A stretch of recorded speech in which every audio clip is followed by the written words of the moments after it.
for songs of loudest praise. Teach me some melodious sonnet, sung by flaming tongues above. Praise His name, fixed upon the name of God.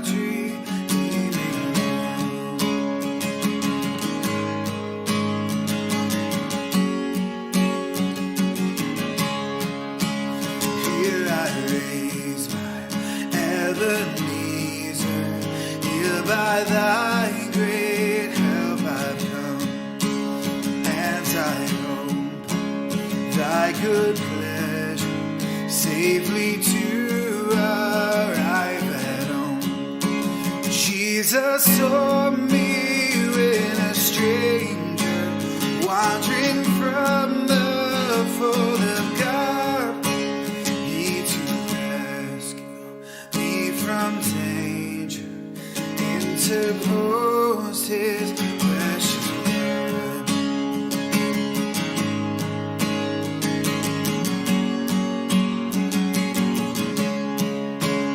Oh, to grace, how great a debtor daily I'm constrained to be. Let thy goodness like a feather bind my wandering heart to thee. Prone to wander, Lord, I feel it. Prone to leave the God I love. Here's my heart, take and seal it for thy courts above.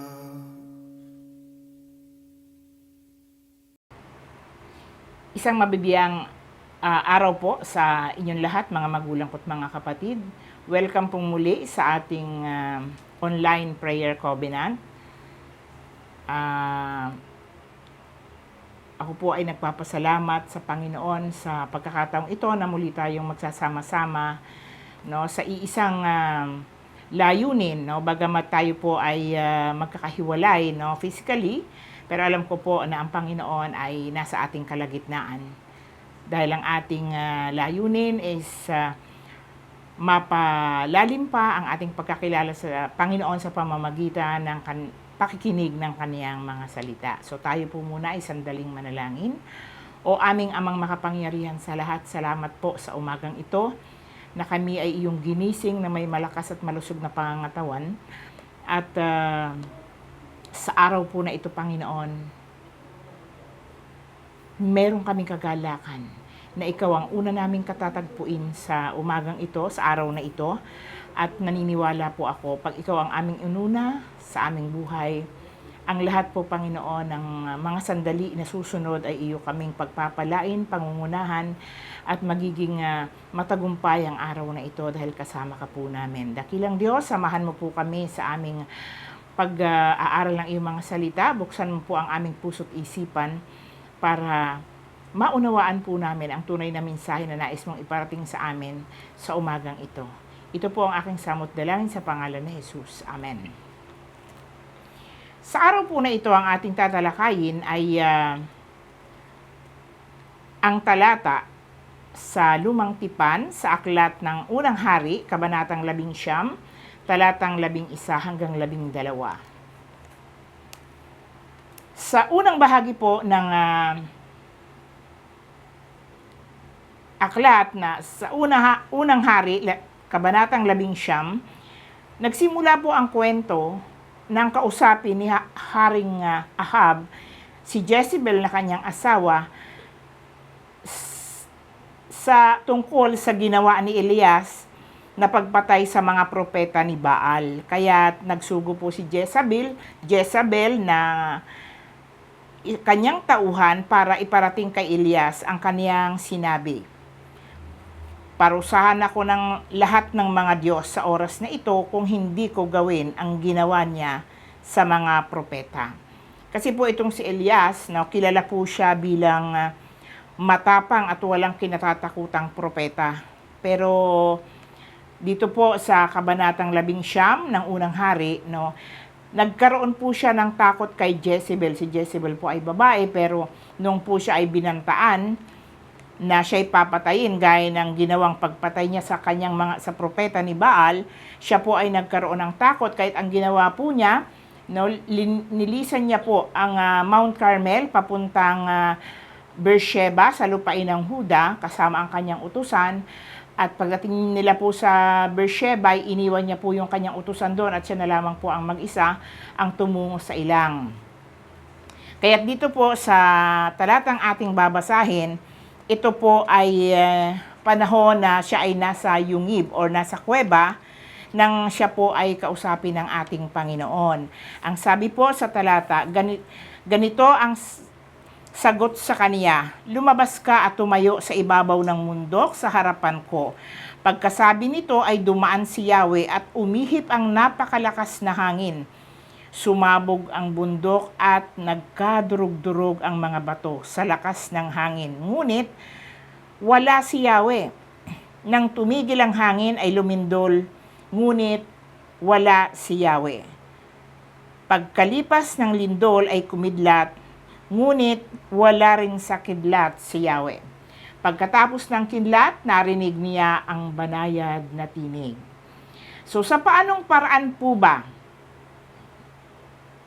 natin na-enkwentro or na-encounter ang ating Panginoon? Marami pong kaparaanang ginagawa ang ating Panginoon para ma-encounter po natin siya. Pero dito po sa kay Elias, noong pong siya ay nasa yungib, no, na nanalangin po siya at sinabi po niya sa Panginoon na siya ay pagod na at mas mabuti pa daw na siya ay kunin na ng Panginoon. Yan po ang sabi niya sa kanyang unang panalangin nung siya ay nagpahinga sa ilalim ng puno. Pero noong po siya ay nasa loob na ng kuweba, no, siya po ay kinausap ng ating Panginoon na sinabi po sa kanya na ano ang nangyari. Kaya sinabi po ni Elias na sa tanong ng ating Panginoon na anong ginagawa mo rito, ang sagot po niya sa tanong ng ating Panginoon ay sa tanang buhay ko, wala akong pinaglingkuran. Subalit, sinira ng bayang Israel ang kanilang pangako sa inyo. Winasak nila ang mga altar at pinatay nila ang mga propeta. Ako na lamang po ang natitira at pinaghahanap nila ako upang patayin. So dito po nakita natin na para siyang pinanghinaan na ng loob, nawawala na siya ng pag-asa kasi pakiramdam niya po nag-iisa na lamang siya. Kaya noong pong kinausap niya ang Panginoon sa pamamagitan ng panalangin, no, siya po ay nakatulog at pagkagising po niya ay nakita niya, ay ginising po siya ng anghel at nang siya ay mamulat, nakita niya po na meron ng nakahandang tinapay at inumin. At ang sinabi po sa kanya, kainin mo ay kumain ka na dahil mahaba-haba pa ang iyong lakbayin. Pagkakain po niya, siya po ay muling bumalik sa pagkakatulog at siya po ay muling ginising ng anghel ng ating Diyos at sabi po sa kanya, kumain ka. So pagkakain po niya, nagpatuloy po siya ng kanyang paglalakbay at doon nga po, no, sa kanyang paglalakbay sa loob ng 40 araw at 40 gabi, no, nang minsan po siya ay nakaramdam na ng pagod, nagpalipas po siya ng gabi doon sa yungib. At doon nga po niya, no, na-encounter ang Panginoon. Pinalabas po siya ng Diyos at sinabi niya na pinatayo po siya doon sa itaas, no? Akala niya makikita niya Panginoon, pero doon po sa hanging ipinadala, sa kulog, sa kidlat, hindi po niya nakita ang Panginoon. Wala po siya doon. pero may narinig po siyang tinig. So dito, yung tinig na yon, no, baka yun ay pabulong, pero nasisigurado ng Diyos na narinig yun ni Elias. So ano nga po ba ang mga paraan or sa papaanong paraan natin pwedeng mainkwentro ang ating Panginoon? Maaari pong mainkwentro natin ang Diyos sa panahon na tayo ay nawawala na ng pag-asa at pinanghihinaan tayo ng loob. Dito po natin mararanasan ang kaniyang pagkilos, mararamdaman natin na sa ating kahinaan palalakasin niya tayo hanggang sa mapagtagumpayan po natin ang kahirapan o ang mga pagsubok na ating nararanasan.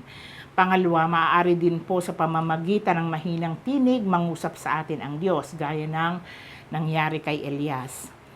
At pangatlo, sa pamamagitan din po ng mga taong gagamitin ng Diyos para tumugon sa ating pangangailangan. So dapat maging sensitibo po tayo dito na minsan may sinusugo ang Panginoon, no, para matugunan ang ating pangangailangan. Kaya yun po ay mga kaparaanan ng Panginoon para mainkwentro po natin siya sa buhay po natin. At bilang aplikasyon, no, ano po ang dapat nating gawin, no? Sabi po dito, magtiwala tayo sa Diyos sa panahon na tayo'y nanghihina o nawawala ng pag-asa. Pangalawa, kilalanin po natin ang Diyos sa mga taong tumutulong sa atin, sapagkat sila po ang nagiging instrumento ng Diyos, no, para matugunan ang ating pangangailangan. Ang Diyos po, sabi nga natin, no, maraming tao ang ating natutulungan, pero hindi po tayo na makakaasa na lahat ng ating mga tinulungan ay magbabalik din ng kabutihan sa atin.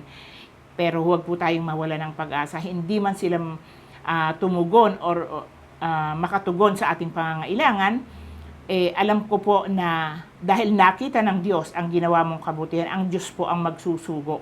Gagamit po siya ng ibang tao para makatulong at matugunan ang pangangailangan po natin. At pangatlo, huwag po nating isipin na kapag tayo ay pinababayaan ng Diyos, no, pag tayo po ay nakakaranas ng ganitong mga kahirapan. Alam ko po na kontrolado ng Diyos ang lahat ng bagay. Maaaring ibinubulong din sa atin ng banal na Espiritu ang hakbang na dapat nating gawin. At pangungunahan po na tayo ng Panginoon sa bawat hakbangin na ating gagawin para matuwag po yung ating inaasahan. Huwag po nating kakalimutan na ang Panginoon ay handang makinig sa ating mga daing. Lumapit po lamang tayo sa Kanya ng may katapatan at kababaan at mamuhay tayo ng naaayon sa Kaniyang katwiran. Hindi po maikli ang kamay ng Diyos para abutin ang ating mga pangangailangan. Magtiwala at umasa sa Kanyang kapangyarihan at panghawakan po natin ang Kanyang mga salita. Sa Diyos ang papuri at pasasalamat. Dakilang Diyos, maraming salamat sa mga salita na aming narinig. Sa paalala mo po sa amin na tunay nga po, Panginoon, dumarating sa amin ang kami ay nawawala ng pag-asa, pinanghihinaan kami ng loob. Pero salamat, Panginoon, sapagkat meron kaming Diyos na buhay na aming nalalapitan. At patuloy po kayong mangusap sa bawat isa sa amin at kung sino man, o Panginoon, sa amin, sa mga anak mo na nakikinig ngayon na may mga dalahin na hindi po nila malaman ang gagawin at ito ay nagiging sanhi ng kanilang panghihina at nawawala ng pag-asa. Dakilang Diyos, mangusap ka sa mga anak mong ito at ipaalala mo na ikaw ay handang tumugon sa aming mga pangangailangan. Handa kang makinig sa aming mga daing.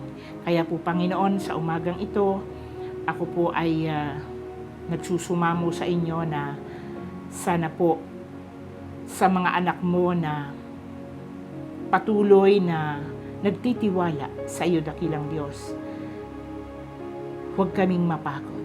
Huwag kaming magsawa sa pagbabasa at pag-aaral ng iyong mga salita. Saliksikin namin, Panginoon, ang katotohanan at Alam ko po, O Panginoon, na kung lalo ka naming kikilalanin, lalong lalakas ang aming pagtitiwala at maibubuhos po namin ang buo naming pagtitiwala sa iyo. Dakilang Diyos, alam mo ang dalahin ng bawat isang mga anak mo sa umagang ito na nakikinig. Dakilang Diyos, ang akin pong dalangin, patuloy kang kumilos sa kanilang buhay, magpakahayag ka, Panginoon.